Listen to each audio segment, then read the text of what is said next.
अस्सलाम अलैकुम वरहमतुल्लाह वबरकातुहू। हलीमा का राज खुल चुका है, मगर उसने खाई में छलांग लगा दी और ऐसा लगता है कि वो मर चुकी है। उस्मान गाजी और बाला खातून चीखें मार मार कर रो रहे थे और कोरलॉस उस्मान के नाजरीन का भी बिल्कुल वही हाल था। तो क्या हलीमा जिंदा बचेगी या फिर मर जाएगी, इस बारे में आपको कंफर्म अपडेट देंगे। जी हाँ नाजरीन किराम, हमेशा की तरह आपके साथ आज भी इस हवाले से कंफर्म अपडेट शेयर की जाएगी और आपको सच बात बताई जाएगी। लेकिन इससे पहले आप मोहब्बत और प्यार के साथ हमारी वीडियो को लाइक कर दें और चैनल को लाजमी सब्सक्राइब कर दें। और उसके साथ ही नई किस्त का पहला धमाकेदार ट्रेड अलिफ चुका है, इस बार भी तबसरा करेंगे। तो नाजरीन किराम अलिफी चलते हैं आज की वीडियो की तरफ। तो किस्त नंबर 189 के ट्रेलर में जो सीन्स दिखाए गए हैं उनका से दूर दूर तक कोई ताल्लुक नजर नहीं आता। खास बात यह है कि मद्दा ये देखना चाहते थे कि हलीमा मरी है या फिर जिंदा बच गई है और उगे क्या कुछ हुआ है, तो वो तो ट्रेलर के अंदर दिखाई नहीं गया। इसीलिए अब मुद्दा इस हवाले से बहुत ज्यादा परेशान है। लेकिन ट्रेलर के अंदर कुछ ऐसे हैरत अंगेज सीन है जिन्हें देखकर ऐसा महसूस होता है कि उस्मान गाजी पर मजीद नई मुसीबतें लौटने वाली हैं। और बहुत सारी मुसीबतें तो आन ही पड़ी हैं, जैसा कि अलाउद्दीन और गौंचा मंगोलों के कब्जे में अलिफ चुके हैं। लेकिन अब ट्रेलर में ये दिखाया गया है कि गौंचा को मंगोल कत्ल करने वाले हैं और उस्मान गाजी के दो अहम जंग जो गूंजबे और हसन भी पकड़े जा चुके हैं। लेकिन नाजरीन किराम, कोनजा और हसन का पकड़ा जाना अहम बात नहीं है। अहम बात यह है कि यहीं पर कलाडिविस गूंजाबे और हसन को इस्तेमाल करके उस्मान गाजी के लिए जाल बिछाने वाला है और वो उस्मान गाजी को यहाँ खींच कर इसीलिए लाएगा ताकि उसे मार सके। और अगर आप लोगों ने गौर किया हो तो वो गूंजाबे और हसन कलाडिविस के हाथों पकड़े जा चुके हैं और उस्मान गाजी भी कलाडिविस की तरफ बढ़ चुका है, यानी कि इसके जाल में फंस चुका है। तो अब उस्मान गाजी यहाँ से कैसे बचाएगा, सबसे पहले इसी पर बात कर लेते हैं। तो सूफिया ने बाला को बताया है कि उस्मान गाजी के लिए कलाडिविस जाल बिछाने वाला है। तो हमारे ख्याल के मुताबिक बाला खातून अपने कुछ सिपाहियों के साथ या फिर सूफिया भी बाला के साथ चलेगी और उस्मान गाजी को इस जाल से बचाएंगे। मगर मुमकिन है कि उस्मान गाजी को थोड़ा बहुत नुकसान पहुंच चुका हो, कुछ सिपाही जख्मी हो चुके हों, लेकिन उस्मान गाजी उनके जाल से बच जाएंगे। वैसे सूफिया उस्मान गाजी के साथ जो कुछ कर रही है, इससे ऐसा लगता है कि सूफिया अभी इस टाइम दिल की साफ है।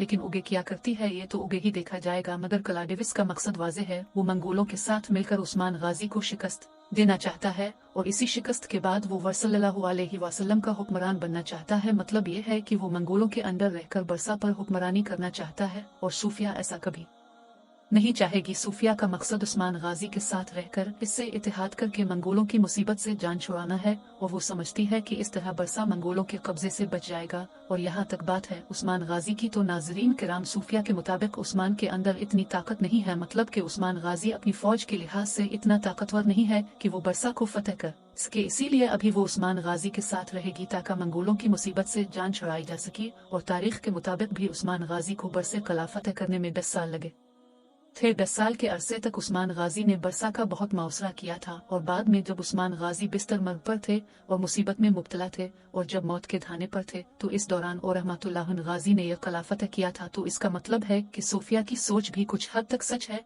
इसे खौफ मंगोलों का है, उस्मान गाजी की तरफ से इतना बड़ा खौफ नहीं है। इसीलिए वो उस्मान गाजी के साथ मिलकर मंगोलों के खिलाफ लड़ना चाहती है और इस मुसीबत से जान छुड़ाना चाहती है। मगर कलाडिविस मंगोलों के साए में रहकर सल्लल्लाहु अलैहि वसल्लम पर हुक्मरानी करना चाहता है और इसी के लिए इसने मंगोलों से इत्तेहाद कर लिया है। उधर नाजरीन किराम, अगर वापस आती हैं गोनचा और लादीन की तरफ, तो गूंजा के हवाले से मैंने आपको पहले भी कहा था कि अगर डायरेक्टर का मंसूबा इसकी शहादत हुई तो इससे अच्छा मौका इसे कोई और नहीं मिलेगा। हो सकता है कि मंगोल ये बहाना बना ले कि ये उस्मान गाजी की क्योंकि हकीकी बेटी नहीं है, इसीलिए उसे कत्ल कर देना ही बेहतर है। तो ये राय मैं आपको पहले दे चुका था और ट्रेलर के अंदर ये बात साबित हो चुकी है। और गुचर ने ये कहा है कि गौंचा को कत्ल कर दो, ये हमारे किसी काम की नहीं है। लेकिन अब सवाल ये उठता है कि क्या मंगोल गौंचा को शहीद कर देंगे। तो नाजरीन किराम, अभी के लिए जो ट्रेलर में सीन दिखाया गया है जिसमें मंगोल गोनचा पर वार करने वाले थे, इसमें अलाउद्दीन गौंचा को बचा लेगी। गोनचा की शहादत यहाँ पर नहीं होगी। अभी के लिए अलाउद्दीन पीछे खड़े मंगोलों को मारकर उसे बचा लेगा और गौंचा के सामने ढाल बन जाएगा। हाँ, मगर उगे का फैसला डायरेक्टर ही करेगा कि उसे जिंदा रखना है या फिर मरवाना है। इसके अलावा अब मंगोल फातिमा खातून को भी अगवा करना चाहते हैं। और नाजरीन किराम, अब जानते हैं कि अलजातो खान उस्मान गाजी का एक बेटा और एक बेटी चाहता था, तो इसी लिए बेटा तो उनके हाथ में अलिफ चुका है और बेटी अभी उन्होंने पकड़नी है। तो अब नई मुसीबत फातिमा के सर पर अलिफ चुकी है। लेकिन इससे पहले हम वापस आती हैं हलीमा की तरफ, क्योंकि अब में से मेरे अक्सर व्यूवर्स यही इंतजार कर रहे होंगे कि हलीमा की बारी कब अलिफेगी। तो इस हवाले से मैं आपको आपके इस सवाल का जवाब देना चाहूंगा कि क्या हलीमा मरेगी या जिंदा रहेगी। तो मेरी तरफ से आपके लिए ये बात कंफर्म है कि हलीमा की मौत नहीं होगी। अब इतनी बड़ी खाई में कूदने के बाद हलीमा यहाँ से कैसे बचाएगी और किस तरह उस्मान गाजी और बाला खातून से बचा लेंगे, इस हवाले से बात की थी। इंशाल्लाह आने वाले वीडियो में करेंगे, लेकिन आज की वीडियो में आपको इतना बताना चाहूँगा कि हलीमा की मौत नहीं हो